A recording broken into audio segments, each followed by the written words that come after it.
Stanley, welcome to the show, man. Yes, thank you for having me. Really appreciate it.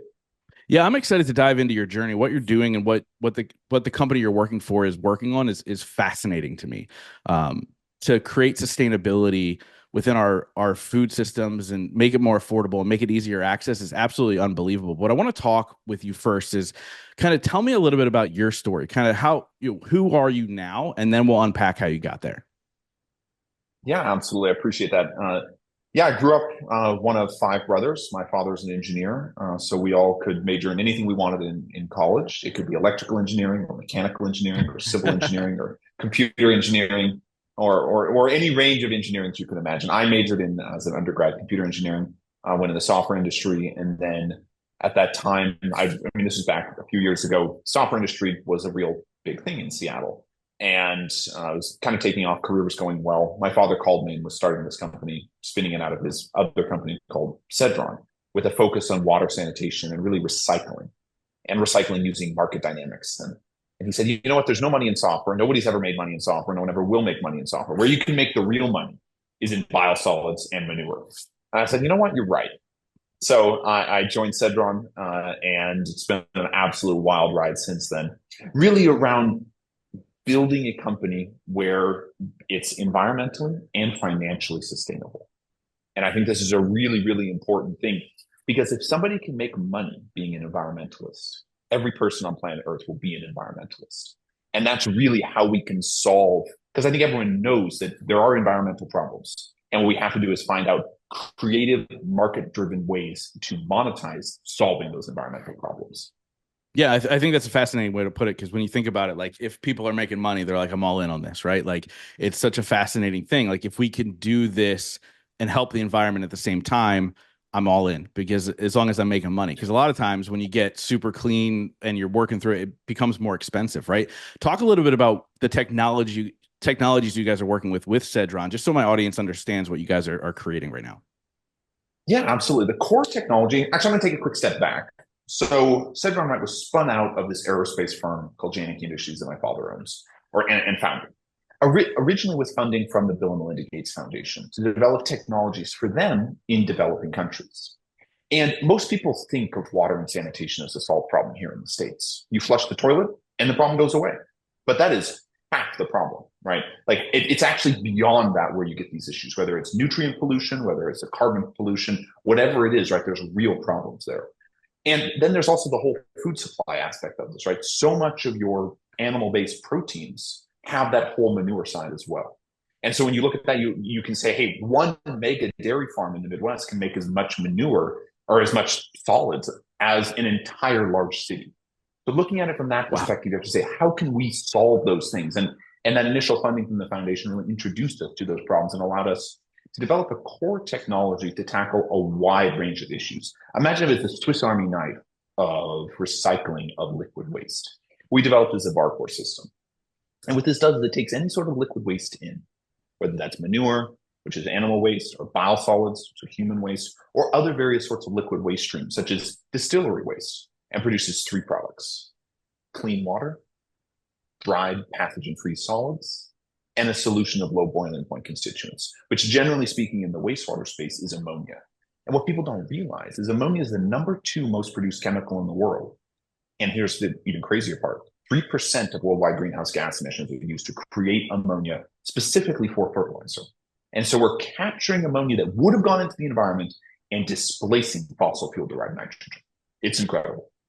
Yeah, it's so funny having these conversations that are well over my head because I am the furthest from an engineer you could possibly imagine. I was actually my cousin's an engineer, and when I was just with him, he works for Lockheed, and he was talking about some of the projects he's working on. I'm just like, what? Get a little bit more clear on this. And so, I think the fascinating thing is you're taking this thing that's literally waste and you're making it, obviously usable again. Now I hear this, and from my how my brain works, and I go, okay, you're taking poop and you're making it so it can be drank. Talk a little bit about that process. Obviously, you're using it for animals. I don't know if it's going to human consumption, but talk a little bit about how that whole thing kind of breaks down and what you kind of see coming out on the back end of that. Yeah, absolutely. So when we wanted to understand, when you think about these liquid waste streams, right? Think of it as coffee, something like coffee. You put some cream in there, you put some other stuff, you put some sugar in there, you put a bunch of random things in there and you mix it up, right? There is no way to easily take the cream out once you put the cream in, right? But Yeah. that's literally what we have in manure is suspended and dissolved solids and then soluble things that will evaporate. Not so different from a cup of coffee with random things in there. The only way to really break that into its own components is the way Mother Nature does it. How does Mother Nature separate clean water from salt water? Thermal evaporation. What we've developed is an extremely efficient form of thermal evaporation. We take these waste streams in, we evaporate the water and the ammonia out. And then through fractional distillation, which is exactly the same way that alcohol, think of vodka, right? Vodka is made via almost a very similar process where they fractionally distill out the alcohol and they end up with water. Ammonia behaves very similar to alcohol when it's in solution. We do this in a very energy efficient manner and we recapture the steam and recycle the steam. So think of it as an evaporative system that is on like a flywheel. I'm not going to get into too much detail based on mechanical vapor recompression for listeners who have an interest in the details of that. I won't bore you with it, but it's a very cool process that allows us to recycle the energy of evaporation. We've combined this with a number of unique processes to be able to get that dry product out. And then we end up with the clean water that's now, again, it's been distilled and fractionally distilled. Once we have that, it's a very clean water. So you say, hey, what level does it need to be treated to? Because once you have all the solids out and the ammonia out, there's going to be maybe residual little things in there, maybe odor, maybe flavor, that kind of stuff. And it's been distilled. It's not going to taste very good because it won't have any minerals in it. So then you can treat that water via very low cost methods to get to that final level of quality. To give you an idea, smart water, just the brand of water, that's vapor distilled as well. So it's the same sort of process we go through. It's the same one they go through to purify their water. So we just are basically the smarter way to make smart water. Yeah, Sorry, but that's they're not smart water. Does that come They're from starting manure? with clean water. No, it doesn't. They start with clean water. Okay. They start with a much cleaner thing. That's why like the MVR process is so robust because it's used all over the place. And what we've done is put just something way nastier into it, right? Normally people are putting things like salt water into an MVR process, right? Or in the case of smart water, just regular tap water, and then they distill it, right? It's also used in recycling de-icing fluid, which is propylene glycol at airports. It's a common process. We just put something way nastier into the process, and via some patented things we added onto that are able to make these wonderful refined products at the back end. Yeah, it's fascinating. You actually scared me a little bit because smart water is my favorite water. And I was like, oh no, I didn't know this is where it came from. But thank God it starts with clean water. It goes through a distillation process, but it starts with some normal water. It doesn't start with manure. That's good. So obviously what you're doing, you're obviously solving a lot of problems. But what I'm concerned about as a consumer, and I think a lot of people that are listening to the show, or just people in America in general, is cost, right? The cost of food rising, going like crazy. How does this support lowering the cost for the end product and the end user? 25% of the world's nitrogen comes out of Russia. And Russia, as we know, is maybe not the friendliest group right now in how they play.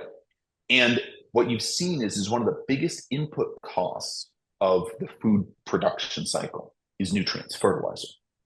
And if you can decouple the world from importing nutrients, if you can have domestically produced recycled nutrients at parity or lower costs than existing nutrient costs, you can put downward pressure on food prices. And that's what we're doing.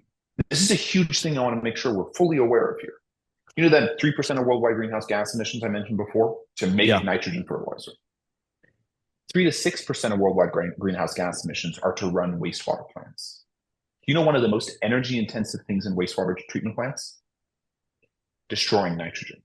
I kid you not. Listen to this. To make nitrogen, what you do is you take in the air, right, it's 78% nitrogen, and it's in the form N2.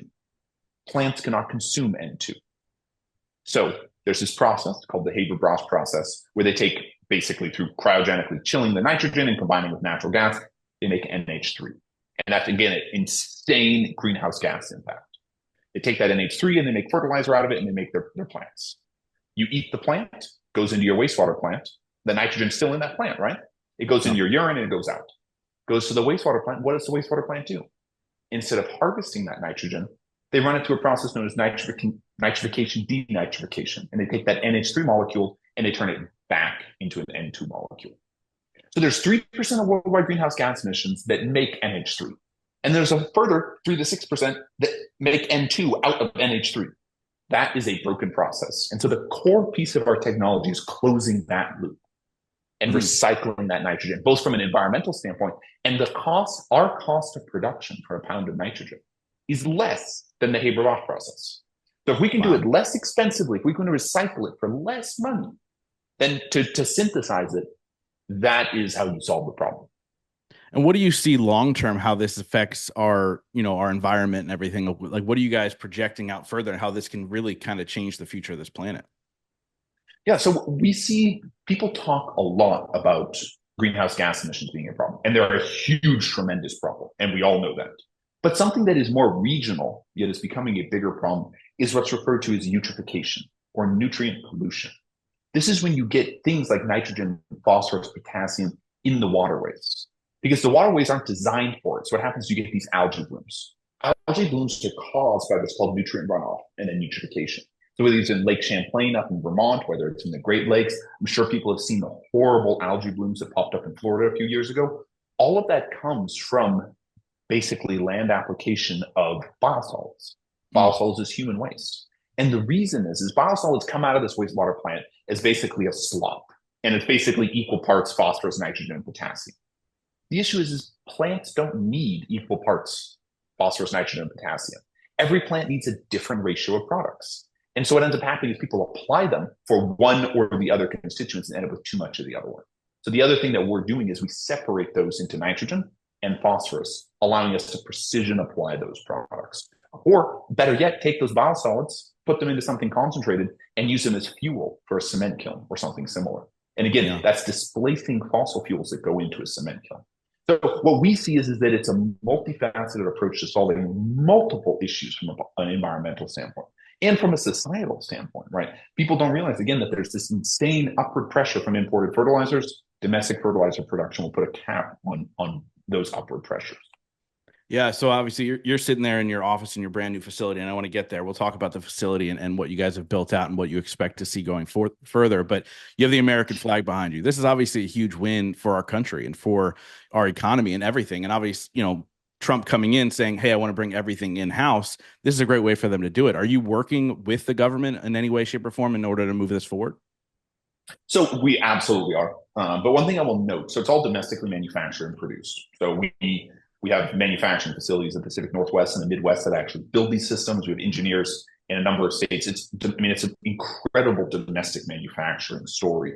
As it relates to government incentives, government incentives can be very constructive when used efficiently. I think what we've tried to do from the very beginning is base it on market dynamics. And if government incentives show up, it will just make it go faster. But if you build a business 100% on market incentives, if the wrong administration comes in, your business can end. And it creates this informational asymmetry in investors coming in. Investors will not invest in your company if they're like, hey, well, I'm going to wait till January to invest to find out what happens. Right. Yeah. Whereas if you are built on sound business principles and then you can grow beyond that, that's where it really, really needs to be. And that's what we're seeing now. There's a number of things around investment tax credits that I think will be very accretive to our model, specifically around just making it go faster. It's not whether it works, it's that there's only so much money that the private markets will go in. And with these sorts of investment tax credits, you can accelerate the speed and the impact of what's going on. As it relates to, yeah, and I think I covered that question. No, it was great. And I'm when obviously Brian introduced me to you, he talked about Bill Gates drinking poo water, for lack of a better term, while he was on, I think it was Jimmy Fallon or one of those late night shows. What is the timeline from you guys starting and that happening on that show? Just so we can kind of get a concept of like, okay, this technology's been here and now you guys are doing it at a big scale. And obviously he invested in your company. Were you guys involved with him then? Was that all part of this? So the foundation started working with us in 2011. Between 2011 and 2014, we sort of just like came up with ideas and circulated things. We built their first real technology in 2014 and 2015, and that video went really viral in 2015. He continued to invest, but specifically around the technologies for developing countries. We then invested our own money in building out this VAR system, which is really focused on the US and Europe at this point in time, mostly just because of how like the capital markets work so well in these developed economies. But pollution issues are no smaller, right? I mean, we think of ourselves as having this wonderful system, and yes, it is great, and it's industry leading and worldwide leading, but it can always be better. And if you can solve environmental issues in a developed country, then all of a sudden you can absolutely translate those to any other country around the world. For sure. So let's talk a little bit about the new facility that you guys just built out in Indiana. And obviously you're sitting there now. You just got in from flying in from somewhere else. But talk a little bit about the importance of this facility that you've built and where you see it going forward. Yeah, absolutely. So on a large dairy, right? As dairies get larger, there becomes an opportunity. People think, oh, mega dairies are a real problem, right? Because they have so much pollution. But I don't think of it as that. I think of it as opportunity. If you have 200 small dairies over a large area, there's no way to collect the manure. So what happens is the manure creates methane over 200 dairies. Or on one large dairy that's well run and maintained, you collect all the manure from, in this case, over 20,000 cows. Whoa. Collect all of that manure and run it through an anaerobic digester. And you have methanogenic bacteria that break down that manure and capture the methane. Then they put that, I kid you not, on this farm, they take the methane and they inject it into the pipeline and displace fossil fuels. I kid you not, it is very cool. Wow. That manure then comes into our system. And we take that digestate, we then turn it into ammoniacal nitrogen fertilizer, certified organic, a dry solid phosphorus rich certified organic fertilizer, and the most gorgeous clean water you've ever seen that we recycle on that farm. And this allows us to do a wide range of things. No manure lagoon emissions, no ammonia emissions. We believe, and there's a few other practices the farm's going to incorporate, and we're going to measure this next year, that this farm will be the first net zero carbon emission dairy farm in the world. And it's at scale, 20,000 cows. So this can be replicated across the country. Imagine drinking something like milk, which is a phenomenal animal protein, right? It will make strong muscles. It's like there's great nutritional benefits to milk, but everyone's concerned about what are the environmental impacts. Well, if you can have a large dairy with no negative environmental impacts, with incredible animal rights abilities, that's going to be very, very, very exciting. The other thing I want to note, again, the ammoniacal nitrogen fertilizer we're making and the phosphorus are both organic. I'm going to take a step back here and I'm going to come back, I promise. Yeah. Organic fruits and vegetables have what's called a yield gap. If you compare an average organic acre to an average conventional acre, there's about a 30% yield gap between those, which means that you get 30% less food per acre from the organic. And that's really, really a pain, right? I mean, as you can imagine, that's what's causing organic foods to be so expensive. These nutritional organic foods that are wonderful, really we end up with a two-tiered food system. These really healthy, really expensive foods, which again, really are only going to coastal cities, very wealthy coastal cities, right? There's lots of people who are locked out of that. And the reason is because of this yield gap. Do you know what's driving that yield gap? A lack of plant available nitrogen. And that's what we're producing with. It'll be the largest facility in the world making organic plant available nitrogen. And so the idea is we're going to put downward pressure on organic foods so we can have wider access to them, which is exciting. The other thing that I think is really important is historically, organic fertilizers have generally been manure derived. And when I say manure derived, I mean like actual manure. Whereas the product we're making, right, we go through a distillation process, it's pathogen free. So these E.coli outbreaks, I don't know if you saw in the Wall Street Journal this weekend, the organic carrots that had the E.coli outbreak. This is all the outbreaks in food has been crazy lately. It's all because they don't have a fertilizer like this. So by being able to make this pathogen-free, wonderful fertilizer, we're going to destroy these E. coli outbreaks. And the other thing that's cool about it is it's storable, right? People don't think about this as manure. People think of manure as nasty. Manure is very perishable. It's a nasty, nasty thing to deal with. And so it sits there, it adds pathogens, which you can take this product, put on the shelf, and it'll last. And it's, again, organically certified. I love that. And it's so true. You're talking about how I didn't realize this because I just shop at certain stores, but I didn't realize that organic was not across the board. My wife told me she went into a store in a different part of town. She's like, there was nothing organic in these stores. And they're like, when you're not living in it, you don't realize it, that these things aren't actually available to everybody. And making those things available to everybody is going to make, so many people healthier. And I think that that's an absolute game changer. What's the future impact you guys see doing, or what's the future impact you see you guys doing as far as like spreading this across the country and making sure that we can have organic food available for everybody? What's the timeline? So there's 9 million dairy cows, and then we're on a 20,000 cow dairy year. I've got a bit of work to do before I get to every single dairy cow. But there's a world where the majority of dairy cows in the US are having their manure, and swine for that matter, are having, and chickens. Like the idea of a confined animal feeding organization, a CAFO, having liquid manure going into a lagoon should be a thing of the past. The technology exists, we're scaling it, there are business needs for it. So imagine the environmental impact of these confined animal feeding operations goes massively down. And then the price of organic food goes down, right? This starts to be something as we grow. And again, this is early in the learning curve. Are you familiar with the learning curve and the price reduction curve? I'm not. Explain it. Make me It's smart, very man. I want to common. leave this conversation being the smartest guy in my house. So we gotta make this Awesome. happen. Any new technology, any new innovation has what's called the cost and learning curve. So you start here early on, it's very, very expensive and slow. And then as you get better at it, as you build more of them, the cost goes down, the quality goes up. You get down the learning curve, right? Imagine the first iPhone, imagine anything, right? Imagine rockets, right? It took the entire GDP of the US to get like the Saturn V rockets. Now Elon Musk in his spare time is shooting up a rocket bigger than that, right? It's the Like every learning other curve, day. it's the cost, right? That's my point is as you do more of something, you get better and it gets less expensive.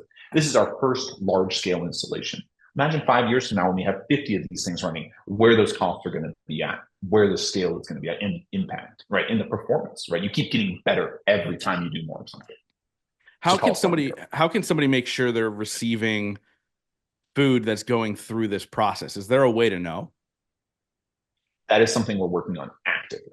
So this is a huge thing because consumers absolutely want milk that is created where the manure there's no impact, right? And they're willing to pay a premium for it. People want vegetables that they know were grown with nutrients that were pathogen free, so they don't get E.coli outbreaks, right?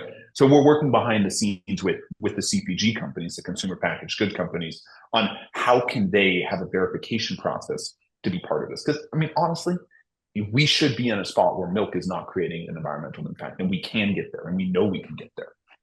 You know, milk's an interesting subject, and I didn't expect to be talking about milk with you, but it's such an interesting subject. When I don't know how old you are, but when I was a kid, it was milk does a body good, right? That was their slogan. They had the milk mustache and all the things in between. It was super healthy for you. And then there was a stage where they're like, no, milk is bad for you. Milk isn't the things they say they are. But now it's turning the tide again and saying, oh, no, no, you should be drinking whole cow milk, you know, as best you can. Obviously, you're in these conversations. What does milk truly do to somebody's body? Because there's a confusion, I think, for a lot of people because there's so much misinformation and information coming from different avenues. I want to separate it into two different pieces. And I grew up north of Seattle originally. I live in New York now, and I've lived in a number of other places in the time between. So I have friends across every spectrum here. And the opposition to milk is usually in one of two camps. There's the nutritional aspect and there's the environmental aspect. And environmental I include with animal rights. So we'll come back to that.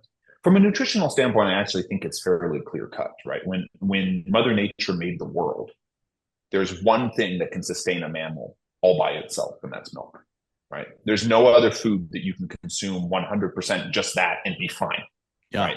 So it's really a spectacular nutrient combination, whether it's the proteins, whatever it is, and especially right as you look at some of these value-added products that go on top of milk, cheese, these sorts of animal protein, dairy derived are phenomenal products from a health standpoint. Obviously, you can get fat if you have too much of anything, right? There can be issues, right? But it's I don't think it's something that in the right amounts is deleterious at all. And I think much of the data would support that. The next piece is animal rights and environment. Let's go to animal rights first, because there's been a lot that's happened on this in the last 20 years. Yeah. And the biggest real thing here is linking and understanding that the healthier and happier a cow is, the higher quality the milk.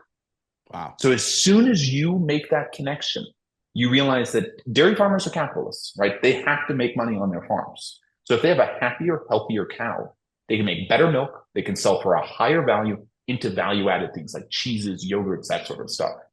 So when you do that, you realize that there are going to eventually all the cows are going to have a wonderful life because they're going to be treated well because they make the farmer more money if they're treated well, and a lot more money. So that's step number one. And we're seeing, I mean, if you go to one of these Midwestern farms, I kid you not, you can walk out there, the cows walk up to you and want to give you a hug.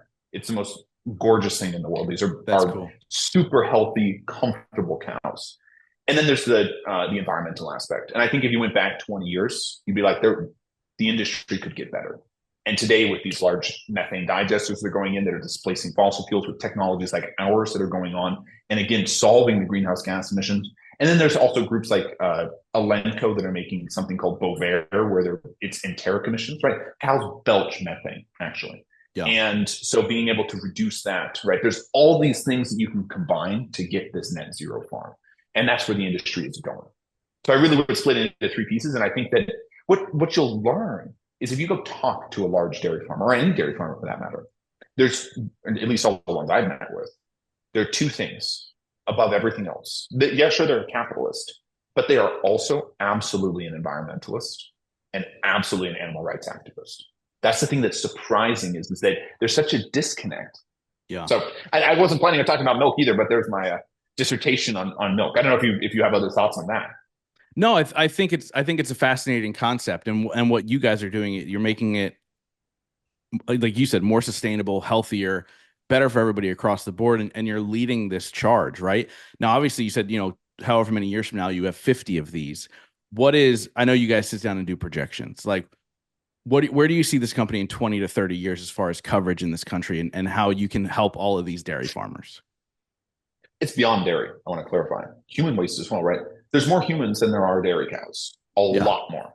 Yeah. Right. So the real problem, like dairy is a problem, but humans are the real problem in human waste. And we're growing at an astronomical rate. We've just brought in a large private equity investment, a $450 million private equity investment. It's going to go public what the group is and sort of the structure of that soon. But it's going to put us in a spot where we're really set up to become one of the preeminent players in environmental services in the United States, whether that's on agricultural waste, whether that's on human waste, whether it's on industrial waste. The fact is, waste is not something that should be wasted, right? It should be recycled. It should be upcycled into valuable byproducts that are displacing fossil fuel derived products. And that's where we want to be. Like from my perspective, we're in a spot where we can conceivably be the next incredible American industrials company, right? We can grow this thing to an incredible level because we have a patented technology, we have an insatiable market, we have a business model that works, and we're doing something that's genuinely good, right? It's not like we're out here making cigarettes or something, right? We're actually making the world a better place. Yeah, I love it, man. And so how do you get this process into the filtration system of human waste? I think that's where my brain is now going. I can't wrap my head around it because, like you said, you flush it and it's gone, right? Like that's all I know. So talk a little bit All about right, what that process looks like for you guys. absolutely. So let's take a quick wastewater treatment plant 101, if you will. So you're going to flush your toilet, right? It's going to go down the drain. And what city are you in right now? I'm in near a small city in Pennsylvania. Oh, so let's Pennsylvania is common. I know kind of generally what that looks. Different parts of the country do different things at a very high level. So So I'm we'll near assume, Reading. I'm near Reading, Pennsylvania, if you're familiar with that area. yeah, all right, perfect. So you can flush the toilet, and likely if you're in a city, it's going to go to the wastewater treatment plant. Goes to the wastewater treatment plant. It's going to come into the wastewater treatment plant at 0.1% solids. I kid you not, what goes into a wastewater treatment plant is 99.9% salt or water, clean water. Yeah. Right. So it's dealing with something that it's actually a lot cleaner than your coffee. Right. Interesting. Yeah. Right. That's insane to think about. So it goes through a number of steps where they basically try to concentrate that up. They're called clarifiers, which are like, I don't know if you've ever flown over a wastewater treatment plant, these big round tanks. Basically what they're doing is a massive tank where they let it settle and they go to the next one and they clean the water up and get it. They concentrate the solids and separate out the clean water each time.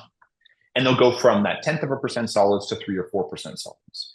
In this process, they concentrate it further, and there's a bunch of other steps that I'm skipping, but basically you end up with this product that's about 5% solids that they then have to deal with.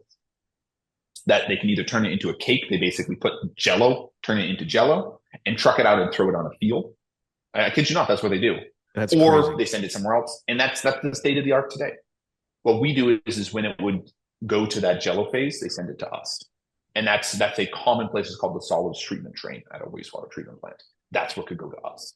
And that's a really, really, that's the highest concentration, nastiest thing they have to deal with in the entire wastewater plant. And it's where all the ammonia gets sent to.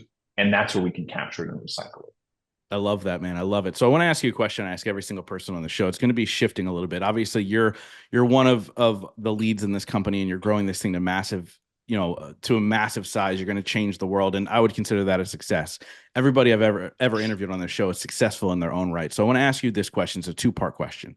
First part is, what is your definition of success? The second part is, what are three things you do every single day to ensure that success for yourself? Yeah. So success at Cedron, and for me, success at Cedron is lasting impact at scale, right? Everybody, you don't want to be a flash in the pan. You want to say, how can I use this company to affect change at a massive scale? That is success. And really, in order to do that, it means you have to have a viable business that can grow, right? And if we were coast to coast, hundreds of dairy installations, hundreds of municipality installations, that's where I want to be, where we're recycling measurable. Like right now, our pipeline, to give you an idea, in the state of Florida for projects, for human waste projects, if we build out our pipeline over the next 5 years in Florida, we'll process all of the biosolids in the south of Florida. Wow. That is insane, that level of impact, right? That's measurable, that's quantifiable, right? That is impact. As it relates to what are three things I do every day to ensure the outcome of that impact? I don't know. I have to think for a moment on that. I'll note that the first one is an incessant focus on that long-term goal. You have to, you cannot let every little shiny thing impact you. You have to realize that there's a long-termism, right? It's not what you get done this year, it's what you get done over 5 years, right? That's really the first one. The second one is staying true to a culture and making sure the culture is permeated through the company, right? And we have a culture of excellence, of kindness, and of fairness, right? Everybody at Cedron is what I would consider a nice, good human being. People who are jerks get fired. Yeah. And that's something you have to be on top of your cultural thing every day. The moment your culture goes bad, your company's over. You get someone who's a bad person, you get someone who's sexist or racist or anything like that in a company, you got to kill that right now. But you also have to hold people to an incredibly high bar of excellence, right? Because otherwise you're not going to have this impact if you're not excellent. And again, fairness, right? You want to make sure that everyone in your company feels that they're being treated right. So I will say that takes a lot of effort. I mean, I have conversations on that every single week on how do we make sure that's the right way. And then the last thing on that, having tremendous humility and asking people to tell you, getting feedback from everybody. And when I say humility, it's not saying that you're not bold. It's saying that you can learn from anyone, right? I go into wastewater treatment plants and I learn from the operators, right? I go into financial meetings in New York and I learn from bankers. I go to go to dairy farms and I learn from milkers. If you can't learn, what are you even doing, right? And that's how a lot of these ideas come from, is you learn from everybody. So I guess it's really three things. One, having a long-term view on everything, making sure you drive the right culture every single day, and then learning from everybody. I love it, man. And it's so key. And I think those are huge, especially if anybody's listening to this, like, hey, I want to start my own organization. Those are three massive things to focus on for their own sustainable growth as well. Like, I think it's just such a universal way that people should be approaching things, and they aren't always necessarily approaching things that way. They'll leave the bad egg in there just because, hey, they're producing, right? Those types of things we see across the board in businesses, and it's a poison at the end of the day. So I wrap up every single interview with the same question, but before we get there, how do people get more information on this? How do they support you? What's all the good stuff? Yeah, you can go to our website, cedron.com, or our LinkedIn, are two places where you can interact with us very easily. Of course, reach out. We always have lots of job postings. We're always hiring. So reach out. And again, you can find me on LinkedIn as well, and happy to connect with people who have an interest in what we're doing here. Thank you. I love it, man. I think it's fascinating. I started reading up on it and I was like, you know what? I want to go into this conversation as just somebody who's super curious about it, right? I wanted to learn from you. And I think it's been an absolutely fascinating conversation. Like I said, I wrap up every single interview with the same question. Since the show is called The Growth Now Movement, that question is, in your life, what has been your biggest moment of growth? In my entire life? In your entire life. I I don't know if I have a specific thing, but usually it really revolves around some kind of failure. I don't think I have a specific moment. I'll just say that every single time that I've been in, I'm going to take this more thematically. Uh, Failure produces growth, but only introspective failure. Every single time I've ever fallen down metaphorically, and I took a second to say why. That's where I learned. As much as, and that seems super cliche, but it's true that spending time to really understand why you failed and not blame others is a very constructive way to learn. And there's hundreds of examples where I've failed catastrophically, and yet we take a step back and we grow. So I don't know if that's super unhelpful. I'm happy to dig into a specific example, but for me, it's really been about, I guess I've had so many failures, but I'm still here, right? And every single time I learn from them, right? And that's the only way you're going to learn is if you fail.